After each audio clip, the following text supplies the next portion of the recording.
Cross-site scripting, or XSS, is one of the most common vulnerabilities of web applications. It's caused by improper input and output validation. So generally it happens by including malicious client-side scripts into web pages. And when a victim visits the page or clicks a code-injected link, then the malicious script code is executed. And at this point, the victim's browser has no way to determine whether the script is trusted or not. So it'll just execute the script. And by the execution of the script, it can access cookies or other sensitive information retained by the browser. Such a script can even rewrite the entire content of the HTML document. Although XSS attacks are possible in VBScript, ActiveX, Flash, and even CSS, the most used language, of course, is JavaScript. So executing untrusted JavaScript code in browsers can have devastating consequences. Anyway, we can divide XSS attacks into three types: reflected, stored, and DOM-based XSS. So in the next few lessons, we're going to cover XSS flaws in detail. So this type of XSS vulnerabilities occur when the malicious input in an HTTP request is immediately returned to the victim's browser in an HTTP response. So the malicious input data is not stored on the backend. So that's why we call it reflected. What the attacker enters is reflected to the victim quickly. Now, it's also known as non-persistent or first order or type 1 XSS. Reflected XSS vulnerabilities require the malicious script to be embedded into a URL. So, as a pen tester, we should try to find a way to entice the victim user to click the link containing the malicious script. Now, in order to be successful, the user needs to click on the infected link.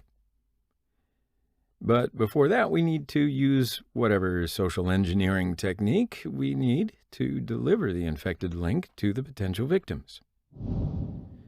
So open Kali and log into BWAP, just like we always do. Now, as you can see, there are many examples of XSS vulnerabilities in BWAP, and I'm going to exploit some of them, not all. So let's first choose the XSS reflected get. And it's nothing but this sample page. But what you type in the fields will be reflected to the page. And then the values will transmit over the URL. And view the page source. And here are the values I typed. So this is a suspicious form. Okay, so now let's have a look at the code. Now, here at the beginning, there is a function named XSS, and it calls XSS check3 and check4 functions according to the security level. So scroll down a little bit, and it grabs the values in the form, then it uses them in the XSS function. All right, so if the level is low, the values will be printed to the screen directly. If not, XSS check3 and check4 functions will be executed for medium and a high level. And this function is in this file. We'll scroll down, and here are the functions. So check4 uses add slashes function to prevent these characters. And check3 uses HTML special chars function with encoding. So go back to Firefox, and I'm going to paste HTML1H1 tag in here, and it's executed. So view the source, and here's the problem. So the input is not sanitized at the back end and added the source of the page.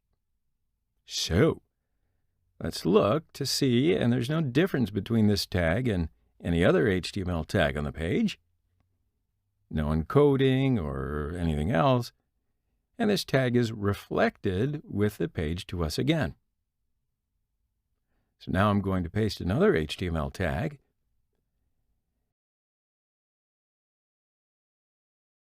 And it's here in the source.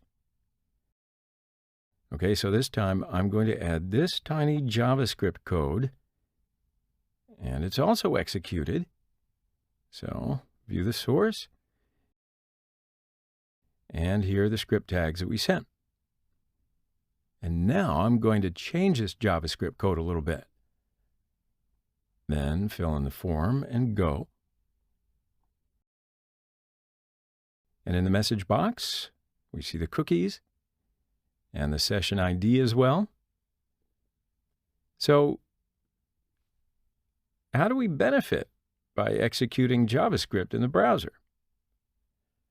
So JavaScript provides us the power to do many things browser side, but we do have to use the browser. So in order to hack, we need to execute JavaScript in someone else's browser. So copy that URL and open another tab and paste it and go. So you can see JavaScript payload in the URL is executed as soon as I open the page. Or, in our scenario, clicking a link. So we need to deceive the user to click a link, right? But alerting the session ID is not a good way. So you can use this code. It will send base64 encoded user's cookie to my application. You can download and host it on your Kali or your host if you like. It's a simple Bootstrap 4 app. So paste this payload in here. Open the Web Developer tool, then go. And what do you see? The code is sent to the server, and nothing happens at the back end. But then the JavaScript code is reflected to the page, and then this JavaScript code executes and sends the encoded cookie value to my grab page. So view source. And our payload is perfectly displayed here. So now go to the Cookie Stealer app, refresh the page, and we have an incoming session. So click to log in. Username is awapt and password is 12345. And the cookie with the session ID is here. Now from the More button, you can view details about incoming requests. You can check to see if the session's live or not. Return to sessions. Also, you can view the main page on BWAP. And as you can see, here's our current user. Okay, then go back to Kali again. And I validated the XSS vulnerability. So now copy this URL, then log out. Open BWAP with just as another user. So I'll log into it as BWAP user 1. And let's say somehow I've sent the link to this user and the user clicks on it. So that means I'm just going to paste it here and hit enter. View source. The value in the URL is lying in the source. Then go to Cookie Stealer app, refresh the page, and here is a new user's cookie. Now go to session,